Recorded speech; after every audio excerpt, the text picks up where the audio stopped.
একটা নির্বাচিত সরকার ছাড়া কখনোই আপনার সেই শক্তি পাওয়া যায় না, সেই ম্যান্ডেট পাওয়া যায় না, সেই লেজিটিমেসি পাওয়া যায় না, বৈধতা পাওয়া যায় না, যারা বিশেষ বিশেষ বড় রকমের সিদ্ধান্ত নিতে পারে।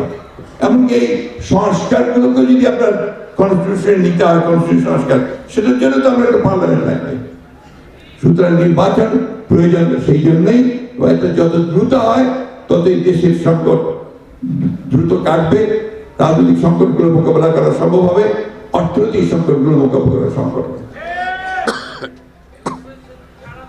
অর্থনীতির অবস্থা ভালো না, জিনিসপত্রের দাম এমন ভাবে বেড়েছে যে মানুষের এখন না বিশ্বাস উঠে গেছে, তাই না? প্রত্যেকটি জিনিসের দাম বেড়ে গেছে। আমি অন্তর্বর্তীকালীন সরকারকে বলবো, অনুগ্রহ করে ওই দিকে নজর দিন, অনুগ্রহ করে সুশাসনের দিকে নজর দিন। এখন আপনার সরকারের যারা আমলা আছে, যারা কর্মচারী কর্মকর্তা আছে, তারা কিন্তু আবার শুরু করেছে আগের মতো কাজ। দুর্নীতি শুরু হয়ে গেছে।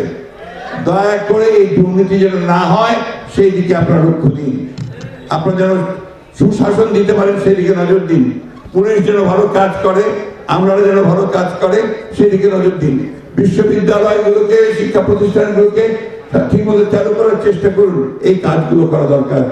এবং সঙ্গে সঙ্গে নির্বাচনের জন্য দ্রুত ব্যবস্থা গ্রহণ করুন। এই কথা বলে আজকে আবারও আমাদের দলের প্রতিষ্ঠাতা, আমাদের গণতন্ত্রের যিনি নতুন করে গণতন্ত্র দিয়েছিলেন আমাদেরকে, সেই শহীদ প্রেসিডেন্ট জিয়াউর রহমান, যিনি আমাদেরকে নতুন বাংলাদেশের স্বপ্ন দেখিয়েছিলেন, সেই শহীদ প্রেসিডেন্ট জিয়াউর রহমান জন্মদিনে আমি তার প্রতি আমার শ্রদ্ধা নিবেদন করছি। একই সঙ্গে আমরা দেশের, আমাদের মাতা দেশনেত্রী বেগম খালেদা জিয়ার প্রতি শ্রদ্ধা নিবেদন করছি এবং এই দোয়া আল্লাহ তাআলার কাছে করতে চাই যে আল্লাহ তাআলা আমাদের নেতা তারেক রহমানকে আপনি দীর্ঘ জীবন দান করুন, উনি দ্রুত আমাদের মধ্যে ফিরে আসুন এবং আমাদের এই নেতৃত্ব দান করুন।